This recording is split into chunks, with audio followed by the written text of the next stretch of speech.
안녕하세요. 제 방송을 시청해주시는 여러분, 그동안 잘 계셨습니까? 오늘은요, 미래의 기독교의 흐름? 뭐 이런 주제를 가지고, 앞으로의 이제 이 미래에는, 이 기독교의 어떤 흐름들이 어떤 식으로 갈 것인지, 그거에 대한 어떤 진단? 예측? 이런 부분을 가지고 한번 이야기해 보도록 하겠습니다. 일단 앞으로의 지금 대세는요, 확실히 다민족 목회. 첫 번째로는 다민족 목회입니다. 일단 큰 줄기가 지금 이제 앞으로의 미래 기독교 흐름은 하나가 다민족 목회고, 이제 두 번째가 미전도 종족 선교. 요 딱이 큰 두 줄기가 이거거든요. 목회를 하고 하나님을 말씀을 전하고 가르치는 게 이제 다민족을 놓고 목회를 하는 그쪽으로 가는 것과, 그 다음에 이제 제3국가로 분류되는 14, 10창에 속해 있는 이 미전도 종족의 복음을 전하는 거, 이 두 큰 줄기로 가게 되어 있다라는 거죠. 그리고 지금 그렇게 가고 있어요. 자, 보세요. 세계가 지금 민족이 섞이는 구조로 가고 있죠. 그죠? 제가 있는 이 북미권은 뭐 말할 필요도 없고요. 제가 모르긴 몰라도 한국도 이미 다민족 국가라고 알고 있습니다. 그죠? 뭐 국제결혼도 그렇지만은 여러 노동력들이 이게 흘러 들어와서 뭐 어떤 지역은 한국같이 안 느껴진다 뭐 이런 얘기도 하더라고요. 그죠? 어쨌거나 한국도 이제 다민족 국가가 되고 있고, 뭐 다른 나라들도 마찬가지고, 그러다 보니까는 이제는 한국인들만 대상으로 나는 뭐 주의를 하겠다, 아니면 어떤 단일 민족, 단일 나라만 가지고 나는 목회를 하겠다, 이런 마인드셋을 가지고 있는 사역자는요, 앞으로 할 일이 밥그릇 싸움밖에 없어요. 앞으로 그런 사람들이 할 수 있는 일은 제살 깎아 먹거나 밥그릇 경쟁하는 것밖에는 없다라는 거죠. 그죠? 자, 근데 이게 성경적으로 가고 있는 거예요. 자, 사도행전 2장 8절에서 11절. 여러분이 찾아서 읽어보시기 바랍니다. 제가 말씀은 안 쓰고 안 읽을게요. 그죠? 사도행전 2장 8절에서 11절 말씀을 읽어보세요. 한번. 그리고 이제 제가 있는 북미권의 이제 다민족 목회에 눈뜬 백인들은요, 소수민족 크리스찬들에게 적극적으로 리소스를 제공하고 오픈을 합니다.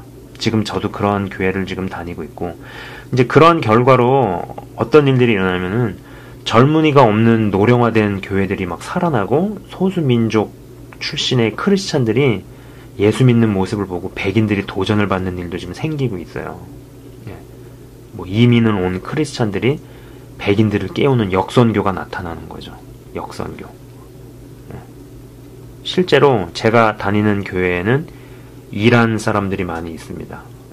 근데 그 이란 사람들은 자국 나라를 탈출해가지고 온 사람들이에요. 이란은 이슬람 국가이기 때문에 예수를 믿으면 목숨을 걸고 믿어야 되잖아요. 그래서 이란을 탈출해가지고 캐나다로 오기까지 놀라운 하나님의 섭리와 그런 기적들이 다 있어요. 모든 사람이 다 가지고 있는 거예요. 그렇기 때문에 그 사람들의 어떤 신앙을 보면은 굉장히 뜨거워요. 한편으로는 부럽기도 하고, 야, 우리나라 70년대 뭐 중후반 80년대 초에 뜨거운 사람들이 저랬을 거다, 뭐 저러지 않았을까라는 생각이 들어요. 근데 이제 그런 부분들을 보면서 오히려 백인들이 도전을 받는 거죠. 뭐 혹 어떤 사람들은 이제 백인 교회들이 다 고령화되고 뭐 술집 나이트클럽에 팔린다고 이렇게 얘기하고 뭐 하는 사람들이 있어요. 뭐 근데 그렇게 얘기하면서 마치 뭐 북미의 교회들은 뭐 다 죽었고 다 죽어가고 끝난 것처럼 얘기를 하는데, 그건 그 사람들이 이제 부분만 보고 하는 소리고요. 살면서 이렇게 백인 크리스천들을 지켜보면은, 물론 이제 답답한 점은 뭐냐면은 한국 사람 같은 열정이 없고 열정과 어떤 열심, 뜨거움이 없어요. 뜨거움이 없는데, 가만히 오랫동안 좀 지켜보면서 야, 이 사람들 배울 게 많구나라고 느낀 게 뭐냐면은, 일단 말씀대로 살아요. 말씀대로. 제가 좀 겪어본 어떤 백인 크리스찬들 보면은 말씀대로 살고, 그리고 정직해요. 정직하고 규정대로 무슨 일을 하더라고요. 법을 잘 지켜요. 한국 크리스찬들이 좀 배워야 하는 부분이라고 생각을 하죠. 그죠? 그리고 또 이제 한인 사람들, 한인 2세들은 영어가 다 편하잖아요. 그죠? 영어가 편한데, 이분들 중에서는 또 이제 어떤 다민족 교회를 목표로 두고, 교회를 개척을 하는 일들이 좀 빈번하게 있는 거죠. 예. 아까 잠깐 말씀을 드렸지만은, 백인들의 신앙을 보면서 제가 한번 놀랬던 적이 뭐냐면은, 예전에 밴쿠버를 잠깐 갔었을 때, 이제 주의를 지키기 위해 가지고 이제 밴쿠버에서, 머물렀던 그 집에서 동네 앞에 교회를 갔어요. 갔더니 어떤 여자 백인 목사님이 계시더라고요. 교회 굉장히 조그만 교회였어요. 뭐 노인들 몇 분 계시고. 그런데 예배를 드리다가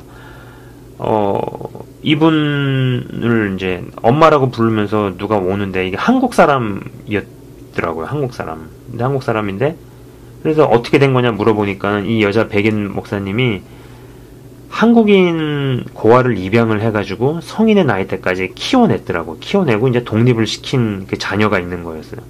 제가 그 얘기를 들으면서 한번 생각을 해봤죠. 교인이 뭐 몇만 명 되는 교회를 세운 어떤 주의종이 더 큰 사람인가, 아니면은 교인은 적지만은 나랑 일면식도 없는 고아 어린애를 입양을 해가지고 하나님의 말씀으로 잘 키워내는 사람이 더 큰 사람인가. 전 누가 더 크다라고 말씀을 드리고 싶진 않아요. 근데 건물에 투자하는 것보다는 사람에 투자하는 게 더 큰 투자라고 생각을 합니다. 그죠? 몇몇 백인들을 겪어보면서, 물론 이제 뭐 많은 교회가 노령화된 것도 사실이고 젊은 사람들이 많이 없는 부분도 많고, 또 이제 어떤 백인 교회 이런 데 가보면 뒤에서 보면은 이제 정말 흰머리하고 대머리밖에 안 보이거든요. 그럼 그렇다 그래가지고 그럼 그 백인 교회들이 다 무슨 뭐 나이트클럽에 팔려가고, 무슨 백인 교회들은 다 망해가고 이렇진 않다라는 거예요. 제가 보니까. 근데 이제 한 가지 분명한 거는, 그런 교회들이 중에 몇몇의 백인 목사님들은 다민족 목회에 눈을 떠서 제3국가에서 온 이민자들한테, 크리스찬들한테 리소스를 제공해주고 장소를 제공해주다가 그들의 뜨거움 때문에 다시 백인들이 역선교가 되는 그런 일들이 일어나고 있다라는 거죠. 예. 자, 그리고 또 하나 이제 어떤 흐름이 뭐냐면은, 이거는 이제 신학자들이나 백인의 신학자들이나 목사님들이 하는 얘기가 뭐냐면은, 지금 이제 전 세계적으로는 아프리카 교회와 중남미 교회 그리고 중국 교회가 뜨고 있다라는 얘기를 해요. 예. 우리들이 이제 정신 차리자. 이제 제가 그 텍스트북으로 쓴 그 교재였는데, 이제 그 텍스트북의 요지는 그거였어요. 우리가 정신 차리지 않으면은 그네들한테 촛대가 옮겨간다. 백인들 예수 믿는 사람들아, 뭐 정신 차리자. 결국은 그런 얘기였거든요. 예. 우리가 정신 차리지 않으면 기독교 리더십이 아프리카와 중남미 교회로 넘어갈 거라고 이제 이야기를 하는 거였어요. 이제 개인적인 시각으로 볼 때는 아시아권에서는 이미 어떤 영적인 리더십이 한국에서 중국으로 이미 벌써 넘어갔다라고 저는 생각을 합니다. 예. 그리고 아프리카 교회 같은 경우에는 크게 부흥하는 교회의 특징이 뭐냐면은 예배를 드릴 때 전 세대가 한 자리에서 같이 예배를 드려요. 그러니까는 생후 뭐 6개월, 1년 된 아이부터 나이 70, 80 먹은 사람들까지 한 자리에서 같이 예배를 드리는 거죠. 예배를 너무 이렇게 세대별로 나누는 것이 뭐 옳아 보이긴 하지만은, 그건 결국 비즈니스 마케팅에서 온 게 아닌가라는 생각을 해보고, 그리고 이제 정말 성령의 역사는 세대와 민족과 성별과 언어와 나라를 초월하게 되어 있고, 그것이 좀 더 잘 되도록 예배를 디자인을 하는 것이 어떤 영적 리더들의 과제 내지는 영적 리더들의 어떤 숙제가 아닌가라는 생각을 해봐요. 그러면서 제가 이런 얘기를 하나 하고 싶네요.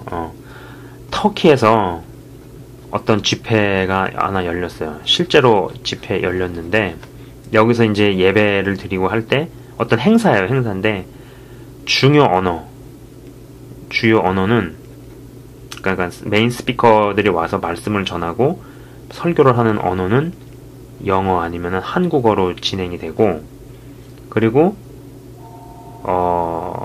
프로젝터를 3개를 띄우는 거예요. 3개를 띄워서 영어로 말씀을 전할 때는 나눠서 여기 6 이렇게 반반으로 나눠가지고 여기에는 러시아어 통역을 띄우고 아랍어 통역을 띄우고 힌두어, 영어, 영어, 한국어, 그 다음에 터키어, 파르시 언어 랭귀지가 6개가 돌아가는 거죠. 예.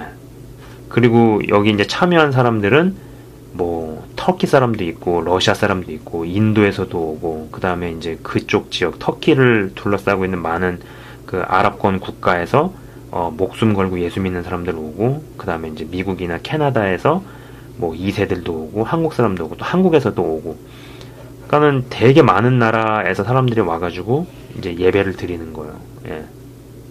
근데 제가 이제 이 행사 이벤트를 가지고 제가 이제 페이퍼를 썼었기 때문에 참여한 사람들한테 그 설문지 조사를 했었어요. 근데 했는데 이 사람들이 입을 맞춘 것처럼 다 그런 얘기를 하는 거예요. 이제 찬양 같은 걸 부르잖아요. 부르면은 뭐 이제 이 트랜슬레이션 이 프로젝터에서 띄워준 이 부분을 보고 찬양을 부르겠죠. 찬양을 부르는데 귀에 들리는 소리는 자기네 나라 말이 아닐 거 아니에요.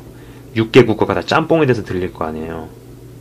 근데 다 보인 반응이 뭐냐면 천국의 소리가 이렇지 않을까라는 얘기들을 하더라고요.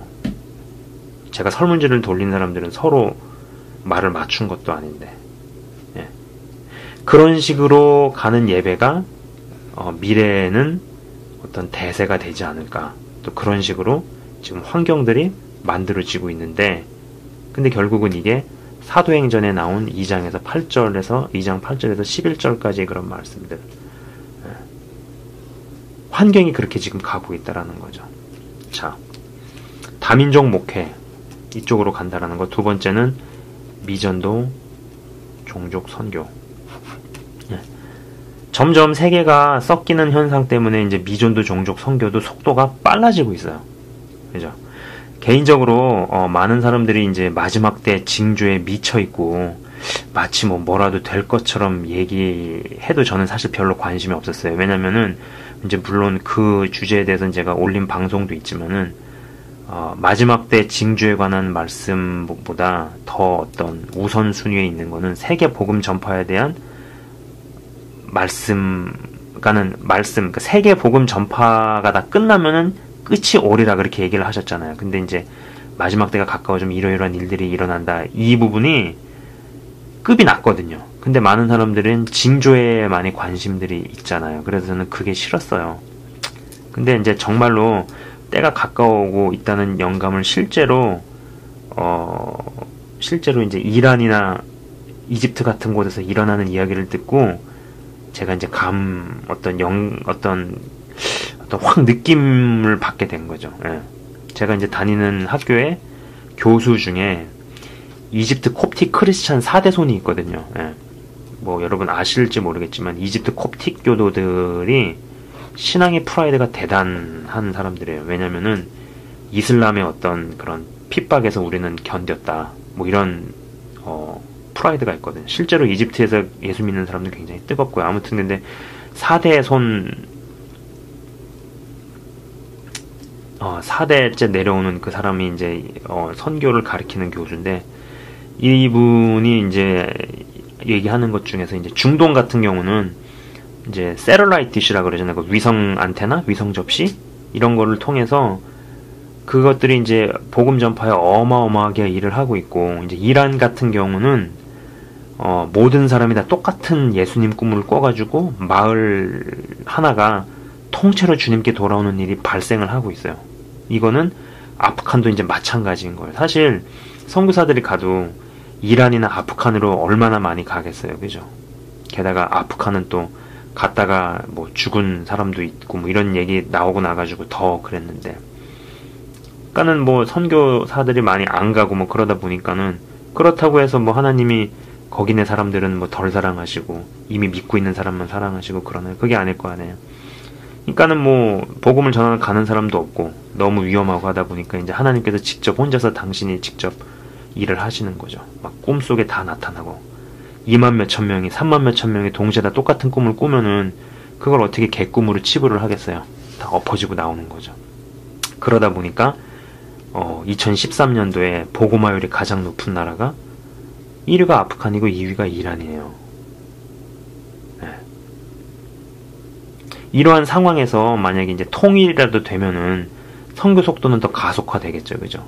여러분 관심 있으시면은 세계 지도를 한번 잘 살펴보셨으면 좋겠습니다. 세계 지도를 잘 보시면은요, 특히 이제 중국이라는 나라를 잘 보잖아요. 그럼 중국에 진입하는 육로가 뭐 이렇게 한국이 있고 뭐 이제 중국이 이렇게 있을 거 아니에요, 그죠? 이 육로가 이쪽은 몽고 고비 사막으로 다 막혀 있어요. 여긴 다 사막지대예요. 그죠?